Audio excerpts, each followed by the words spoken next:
بنو امیہ کے متعلق آپ کا موقف سخت ہے، تاریخی روایات ہیں، تھوڑی نرمی کیا کریں. کیڑی تاریخی روایت ہے جی؟ کوئی ایک روایت تاریخی دسو جڑی سی بیان کیتی ہے. 5B میں تاریخی روایات ہیں سر، بخاری مسلم کی ضعیف روایت ہے نا. اچھا، بخاری مسلم کی اگر ضعیف روایتیں ہیں نا تو بخاری مسلم اگر ضعیف ہے کسی کے نزدیک تو اس سے بنو امیہ ڈسکس نہیں ہوگی، حجیت حدیث ڈسکس ہوگی. ہم یہ کہتے ہیں کہ جڑیں بنو، ممبر پہ آؤ اور کہو کہ بخاری مسلم ضعیف ہے، پھر ہم نے تو کچھ کرنا ہی نہیں ہے. ہم نے اہل حدیث کو بتا دینا ہے کہ دیکھو تواڈے مولوی بخاری مسلم تو نس کے جے پرویزی ہو گئے جے. اگلی دفعہ ممبر تے چڑھ کے دسنا ٹائم قیامت تک جے. اور ننگے سر والے میں کیا قیامت تک ٹائم ہے. مبالغے والی حدیث مسلم شریف دی پڑھ کے سنائی ممبر تے، پوری نہیں سنا سکے نا. جس طرح اب یہ نہ کہیے گا کوئی کفر اسلام کا مسئلہ ہوگا، میں سمجھانے کے لیے کہہ رہا ہوں. تبت یدا ابی لہب، وہ تب جب نازل ہوئی اس کے بعد 10 سال تک ابو لہب زندہ رہے. قرآن کو جھوٹا ثابت کر سکتا تھا اسلام قبول کر کے کہ لے محمد تیرا قرآن جھوٹا ہو گیا نعوذ باللہ، میں اسلام لے آیا ہوں، کیونکہ اس میں تھا کہ اب یہ آگ میں ہے. آخرت کا فیصلہ بھی سنا دیا لیکن توفیق نہیں ہوئی کیونکہ دل پہ مور لگ چکی تھی. میں بھی ان کو اتنی دفعہ کہہ چکا ہوں کہ مبالغے والی حدیث مسلم شریف کی 6220 بیان کرو پوری، اور ابن تیمیہ کے جو اس پہ کمنٹس ہیں نا تمہارے ابا جی کے، وہ بھی بیان کرو. اس میں نکل آئے گا جناب امیر شام نے سب کے لیے کہا تھا حضرت علی کے اوپر، اور سب لعن اللہ ابا التراب جو صحیح مسلم 6229 آج تک بیان نہیں کر سکے. مجھے جھوٹا ثابت کرے نا، بیان کر دے کہ لے جھوٹا ثابت کر دیا. اور جب بیان کریں گے تو لوگ کہیں گے یار انجینئر بھی تو یہی کچھ بیان کر رہا تھا. اچھا آپ دیکھیں جتنے کلپ یہ بیان کرتے ہیں وہ ساری حدیثیں پہلے خود بیان کرتے ہیں پھر اس کی تشریح بیان کرتے ہیں، اور ہمیں کہتے ہیں آپ نے بیان نہیں کرنی. تو اسی کیوں کر رہے ہو؟ یہ ڈاکٹر ذاکر نائک سے 2009 میں یزید کو رضی اللہ عنہ میں نے گن پوائنٹ پہ کھلوایا تھا. اس ٹائم کیڑا وابی مولوی نکلیا ہے کہ یار تو کیڑے اے مسئلہ قیامت دن پوچھنے کہنے نے یزید دے بارے تے تو کیوں ماما بولے ہیں؟ کوئی مامو پارٹی چوں نکلیا نہیں. جب میں جواب دینے لگا ایک گلا نہیں کرنی چاہیے. چلو ہوں تسی کہہ دو کہ اے ڈاکٹر ذاکر نائک نے جو کچھ کیا تھا غلط کیا تھا، ہم اسے کنڈیم کرتے ہیں. اور جو مجھے گالیاں نکالتے ہو وہ ساری ادبی گالیاں اس کو بھی نکالو. ٹائم قیامت تک جے نہیں کٹن گے تو ان کی انٹینشن شو ہوگی کہ بیسیکلی بےایمانی کے اوپر ہے. جوتیاں ہمارے سروں پہ مارے اور ہمیں کہ آپ نے رونا نہیں ہے، اس طرح تو نہ کریں. 2009 میں جب ڈاکٹر ذاکر نائک جیسا انٹرنیشنل اسپیکر یزید کو رضی اللہ عنہ بڑے مجمع میں کہے اور قسطنطینیہ کی بشارت یزید پہ فٹ کر کے اسے جنتی کہہ دے تو سر دنیا کے کروڑوں لوگوں کے سامنے تو اس نے مسئلہ اٹھا دیا نا بنو امیہ کا. اوڑا غبارے چ سراغ ہونا سی ہو گیا، وہ تو ہن فل نہیں ہونا. اب جواب جو بھی دے گا نا وہ مجرم نہیں ہوگا، وہ جواب دینے والا ہوگا. تو ہم تو جواب دے رہے ہیں، ہم پہ کون سا غصہ ہے؟ یا میں نے ڈاکٹر ذاکر نائک کو کہا کہ تو کر تاکہ میں پھر جواب دیں؟ نہیں، ان کو اپنا نہیں نظر آتا. ہم ہمیشہ جواب کے اینڈ کے اوپر بیٹھے ہوئے. آپ دیکھیں اکثر آپ کو جو چیزیں بتاتے ہیں وہ میں نے جواباً کہی ہوتی ہیں، ایبسولوٹلی تو میں نے کبھی بھی نہیں کی ہے. تب بھی میں نے ریڈ لائن کراس نہیں کی ہے. ہمارے اسٹوڈنٹس ہمیں کہتے ہیں جناب آپ رضی اللہ عنہ کیوں کہتے ہیں حضرت معاویہ کو؟ وہ آپ کے ساتھ وہ ریکارڈنگ ہوئی ہے ان کا. یہ ایک اختلاف ہے علمی. ہاں جی، یہ وہ اختلاف ہے جو مجھے سن کے خوشی ہوئی ہے، دکھ نہیں ہوا. لیکن اس کا یہ مطلب نہیں کہ میں ان کے ساتھ ایگری کرتا ہوں. خوشی اس بات کی ہوئی ہے کہ واقعی دلائل کی روشنی میں جو انہوں نے موقف اڈاپٹ کیا ہوا ہے کسی درجے تک درست ہے. یہ تو ابن حجر اسقلانی نے بھی کہا کہ میں حیران ہوں کہ حدیث تو حضرت علی کے بارے میں تھی کہ علی سے محبت نہیں رکھے گا مگر مؤمن، علی سے بغض نہیں رکھے گا مگر منافق. یہ ذرا پوائنٹ آپ نے غور سے سننا ہے.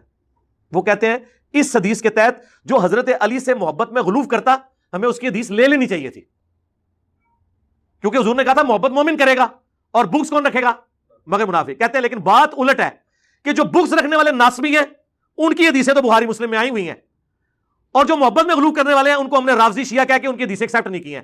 ہونا الٹ چاہیے تھا. بڑی لاجیکل بات کیا. اور ابن حجر اسقلانی اس پہ گلٹ فیل کرتے ہیں کہ یار یہ تو حضرت علی کے بارے میں تھا کہ مومن محبت کرے گا بغض منافق رکھے گا، لہذا سینٹرڈ تو علی کے گرد ہونا چاہیے تھا کہ اگر کوئی محبت میں تھوڑا گلوب بھی کر لیتا نا، ہم کہتے ہیں نہیں حضرت علی سے محبت کی ہے نا، لے لو اس کی حدیث. ہم نے کیا کیا؟ جو بغض رکھنے والے تھے، جو لانتے کرنے والے تھے ناسبی، ان کی حدیثیں لے لی کہ ہے تو ناسبی لیکن صدوق ہے. پوائنٹ میں وزن کتنا ہے؟ سمجھ آ گئی آپ کو میری بات؟ ناسبی کو تو لینی نہیں چاہیے تھی کیونکہ حضور نے کہا کہ منافق ہوگا جو بغض رکھے گا. محبت کرنے والے کو کہا کہ مومن ہوگا. محبت میں غلوف کرنے والی کی تو لی کوئی نہیں، اور یہاں پہ بغض رکھنے والے کی لے لی. یہ نہیں لینی چاہیے تھی، اس کے تو پھر بھی چانس تھے لینے کے. یا دونوں کی نہ لیتے یا دونوں کی لے لیتے. اگر وہ حدیث لینی تھی فضائل صحابہ کی کہ علی تیری وجہ سے 2 فرقے، حضرت علی نے اپنے بارے میں خود کہا، ظاہر نبی اسلام کے بتانے پہ ہی ہے.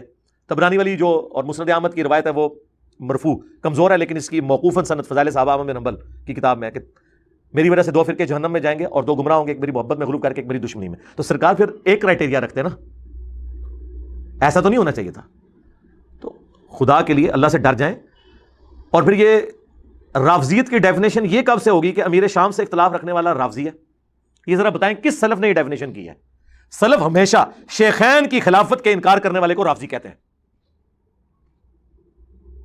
ورنہ امام بخاری، امام اسحاق بن راہوی جو امام بخاری کے استاد ہیں، امام نسائی، امام حاکم، یہ وہ امام ہے جو حضرت معاویہ کے حق میں کوئی ایک حدیث بھی نہیں مانتے فضیلت کی سوائے صحابی ہونے کے. لگاؤ فتوا، کون رافضی؟ نیم رافضی کہہ دو، نہیں کہہ سکتے. کیوں کہیں گے؟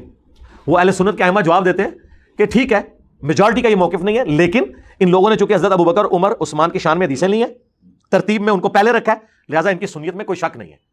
میر شام کا دفاع کب سے سنیت ہو گیا تھا؟ ورنہ تو احمد بن حنبل کا استاد علی بن الجاد کہتا ہے کہ اگر مجھے قیامت کے دن پتا چلے کہ معاویہ کو، یہ علی بن الجاد کہہ رہا ہے، عذاب دیا جا رہا ہے تو مجھے یہ برا نہیں لگے گا. یہ شیخ زبیر صاحب نے قیام رمضان والی کتاب میں یہ نقل کیا ہے دیوبندیوں کو سنانے کے لیے، لیکن پھر کہا کہ نہیں، علی ابن الجاد کو ہم پھر بھی اہل سنت کا امام مانتے ہیں کیونکہ اس کی حدیث کی کتاب ہے مسند علی ابن الجاد، اور احمد بن حنبل کا استاد ہے، احمد بن حنبل نے اس سے حدیثیں لی ہوئی ہیں.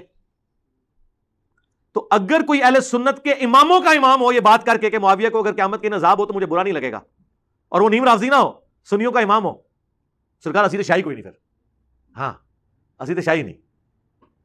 اور ابن سیرین بڑا رٹ لگاتے ہیں.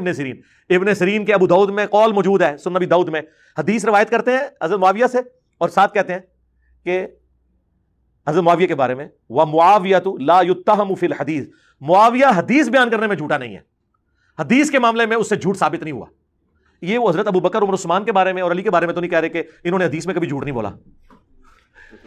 ہاں اس بندے کو سنگل آؤٹ انہوں نے کیا کیا، وَمُعَاوِيَةُ لَا يُتَّهَمُ فِي الْحَدِيثِ، معاویہ پہ تہمت نہیں کہ اس نے کوئی حدیث گھڑی ہو، یعنی اور تو بہت کچھ ہویا ہے، حضور تے جھوٹ نہیں بندے کدے. یہی مطلب ہے نا. اگر یہ فضیلت ہے تو سب سے پہلے حضرت ابوبکر کے لیے ہونی چاہیے تھی کہ ابوبکر پہ کوئی تہمت نہیں حدیث گھڑنے کی. تو بیسیکلی وہ مقدمہ لڑ رہے تھے کہ یار میں حدیث لینے لگا ہوں ابن سیرین حضرت معاویہ سے، تو کوئی یہ نہ ہو کہ مجھے کوئی ناسبی کہنا شروع کر دے تو میں بتا دوں کہ میں حدیث کے معاملے میں صرف ان کو عادل مانتا ہوں. کہتا نا صحابہ کلہم عدول، وہ روایت حدیث میں ہے سرکار. ہاں وہ ہم بھی مانتے ہیں کوئی حدیث ثابت نہیں ہے کہ کوئی گھڑی ہو، کوئی ایک روایت لے. حدیثیں مانی جائیں گی، مغیرہ ابن شعبہ کی مانی جاتی ہے، بوسر بن ابی ارطاء کی حدیث میں نے کئی بار بیان کی ہے. اندازہ کریں، امام حاکم نے، امام احمد بن حنبل نے مسند احمد میں اور امام حاکم نے المستدرک میں بوسر کی حدیث لی ہے. بوسر وہ شخص ہے جس کے بارے میں محدثین کا اتفاق ہے کہ اس کے نام اعمال میں ایک رتی نیکی کی نہیں ہے سوائے اس نے کلمہ پڑھا ہے، حضور کو دیکھا ہے، باقی اس کے اندر ایمان والی کوئی بات ہی نہیں تھی. جتنا یہ ظالم شخص تھا، جن بچوں کے نام علی ہوتے تھے ان کو قتل کروا دیتا تھا حضرت معاویہ کو خوش کرنے کے لیے. یہ وہ بندہ ہے بوسر ابن ابی ارطاء.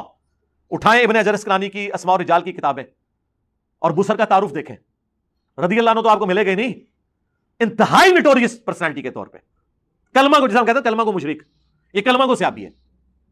لیکن حدیث میں نے بیان کیا ہے کہ اس نے وہ حدیث روایت کی ہے، اللہم احسن عاقبتنا فی الامور کلھا واجرنا من خزی الدنیا وعذاب الاخرہ. حدیث لے لی سرکار، حدیث مغیرہ ابن شعبہ کی بھی لی، حدیث عمر بن عاص کی بھی لی. عمر بن عاص کی تو ویسے ہی لیتے ہیں کیونکہ انہوں نے آ کے کہا تھا کہ وہ معاویہ، وہ عمار قتل ہو گیا اور حضور نے فرمایا تھا عمار کو ایک باغی جماعت قتل کرے گی. تو سرکار حدیثیں کیوں نہ لیں، ہم سب کی لے رہے ہیں. تو یہ سارے محدثین کو گن پوائنٹ پہ میں نہیں کہا تھا کہ ساری وہ حدیثیں چن چن کے اپنی کتابوں میں ڈالیں. اس طرح کی حدیثیں انہوں نے حضرت ابوبکر، عمر، عثمان اور حضرت علی کے خلاف کیوں نہیں لی ہوئی ہیں؟ صحیح مسلم میں جو 4776 ہے کہ یہ حرام خوری کرواتا ہے اور قتل و غارت کرواتا ہے، یہ حضرت علی کے بارے میں کیوں نہیں لی؟ میں نے کہا ان کو لے. ایک ہی بندوں کو ساروں نے ٹارگٹ کیا ہوا ہے اور وہ سارے ہیں اہل سنت کے ائمہ، اور جو بیچارہ ان کی بات عوام تک پہنچا رہا ہے وہ کہہ رہے ہیں جناب سنیت کا لبادہ اوڑھ کے رافضیت ایران کے ٹکڑوں پہ فلاں فلاں فلاں. جو سعودیہ کے ٹکڑوں پہ پال رہے ہیں وہ سمجھتے ہیں باقی بھی کہیں سے ٹکڑے لے رہے ہوں گے. اور سر ٹائم قیامت تک جے ایک رافضی اس پلانٹ ارتھ تے پروڈیوس کرو جڑا حضرت معاویہ نو صحابی اور رضی اللہ عنہ کہندا ہوئے، ٹائم قیامت تک جے، وہ تو سیدھا منافق کہتے ہیں. باقی سب کے بارے میں ٹالریٹ کر لیتے ہیں، تقیہ بھی کر لیتے ہیں، لیکن حضرت معاویہ کا ایشو اتنا بڑا ہے وہ کہتے ہیں ہم تقیہ بھی نہیں کریں گے. باقی کے بارے میں تقیہ بھی کر لیتے ہیں، بعض کا جینون بھی وہ صحیح مان رہے ہوتے ہیں ان کو، بعض کا تقیہ کر لیتے ہیں. حضرت معاویہ وہ کہتے ہیں جناب اس بندے کی آپ نے بات ہی نہیں کرنی، ہم نے تقیہ بھی اس کو رضی اللہ عنہ نہیں کہنا. گالیاں نکالتے ہیں. سرکار یہ وہی بات ہے جناب. تو پھر سرکار دنیا میں پھر ایک ہی بندہ ہے کہ جو رضی اللہ عنہ بھی کہہ رہا ہے 1400 سال میں، اور کوئی بندہ نہیں ہے، یہ اکیلا رافضی ہے. وہ سرکار کو بات کرنے والی کرے. تو اچھا یہ ہم جو کچھ بتا رہے ہیں آپ کو ایجوکیٹ کرنے کے لیے، یہ میں کوئی کسی سے بھیک نہیں مانگ رہا. میں کہتا ہوں یہ کہتے رہو سرکار، یہ آپ کہو گے تو ہم آپ کی عوام پھر ہماری ویڈیوز دیکھے گی، اوکے یار حضرت ابوبکر کی شان میں لیکچرز ہیں. آپ دیکھیں کتنے ان سے بلنڈرز ہوئے ہیں. انہوں نے مجھے حضرت ابوبکر صدیق کا گستاخ، حضرت عمر کا گستاخ، کون کہہ رہا ہے؟ جو طلاق کا فتویٰ مانتے ہی نہیں حضرت عمر والا، وہ ہمیں حضرت عمر کا گستاخ کہہ رہے ہیں. جو کل تک ہمیں حدیث سناتے تھے مسند احمد کی کہ ہم تمہیں حدیثیں سناتے ہیں اور تم ہمیں ابو بکر عمر کا قول سناتے ہو، کہنے سننا، وہ بندے ہمیں کہہ رہے ہیں. صحابہ اکرام کا تعارف اگر صحیح معنوں میں ہوا ہے اس پلیٹ فارم سے ہوا ہے، صحیح معنوں میں تعارف. آج سے پہلے کیا مسلم عوام کو پتا تھا کہ قادسیہ اور یرموک کیا ہے؟ کس طرح عرب میں اسلام آیا اور سپر سیڈ کر گیا؟ کوئی کبھی کوئی تاریخی کتاب پڑھ لے تو اسے پتا چلتا تھا، علماء کو بھی نہیں پتا تھا. آج بچے کو پتا ہے عرب میں قرآن آیا، عرب میں اسلام کیسے آیا، کس طرح اسلامک ریولوشن ہوئی. عمر سیریز کا اگر میں تعارف نہ کرواتا، یہاں کے لوگوں نے تو اسے گستاخی سمجھ کے کبھی دیکھنا بھی نہیں تھا. ہاں آج بجلی بار، اچھا یہ کون سا رافضی ہے جو عمر سیریز کا تعارف کروا رہا ہے؟ ٹھیک ہے، ختم اللہ علی قلوبہم وعلی سمعہم وعلی ابصارہم. لیکن یہ صرف سرغناؤں کے لیے، عوام الناس کے لیے ہم چاہتے ہیں اللہ ان کو ہدایت دے، ان کے لیے نہیں ہم چاہتے. اور یہ انبیاء کی سنت ہے. حضرت موسیٰ علیہ السلام نے کہا تھا یا اللہ اب ان کو ہدایت نہ دینا سورہ یونس میں جب تک یہ عذاب نہ دیکھ لیں. حضرت موسیٰ نے دعا کی کیونکہ غصہ اتنا سی انہوں نے کہا اے نہ ہوئے اے فتح مکہ تے کلمہ پڑھ کے مسلمان ہو جانا ہے ٹائم تے، اور ابھی ہماری تلواروں سے ان کا خون بھی ٹپک رہا ہو، جو بخاری مسلم میں آیا. ہاں سیم اینالوجی بن دی ہے. تو پھر اللہ نے کیا کہا تھا کہ موسیٰ ٹھیک ہے تیری دعا قبول ہوئی، دیکھنا اب تو نے بھی پسیجنا نہیں ہے، یہ نہ ہو کہ جب عذاب نظر آئے تو کہ یا اللہ چھوڑ دے. تو کفر کے سرغناؤں کے لیے کہنا کہ اللہ ان کو ہدایت ہی نہ دے، یہ حضرت موسیٰ کی سنت ہے، سب سے بڑھ کر اللہ کی سنت ہے، کیونکہ یہ لاکھوں لوگوں کو جہنم میں پھینکتے ہیں اور اللہ کے فضل سے انہیں ہدایت ملتی بھی نہیں. یہ میں آپ کو بتا دوں. ہاں یہ ذہن میں رکھیے گا. یہ جو اکثر آپ پوچھتے ہیں اتنے بڑے بڑے علماء کو نہیں سمجھ آئی بات، سرکار کو کہاں سے سمجھ آنی ہے؟ اللہ نے مہر لگا دی ہے، کیونکہ وہ جان بوجھ کے کر رہے ہیں. پبلک سوئی بھی تھی، ہم نے جگایا، جاگے. اے منوس مارے جاگے سن، اکھاں میٹیاں سن. یہ کبھی نہیں جاگیں گے کیونکہ ان کی نیت ہی نہیں آنکھیں کھولنے کی. جو مرضی آپ کر لیں، ان کی آنکھیں آخرت میں کھلنی ہیں، دنیا میں نہیں کھل سکتی، کیونکہ اللہ تعالیٰ جب کسی کو گمراہ کرتے سرکار اسے کوئی ہدایت نہیں دے سکتا. اللہ تعالیٰ فرمایا جو ہم خطبہ پڑھتے ہیں صحیح مسلم کا، من یہدہ اللہ فلا مضل لہ ومن یضلل فلا ہادی لہ. جی سرکار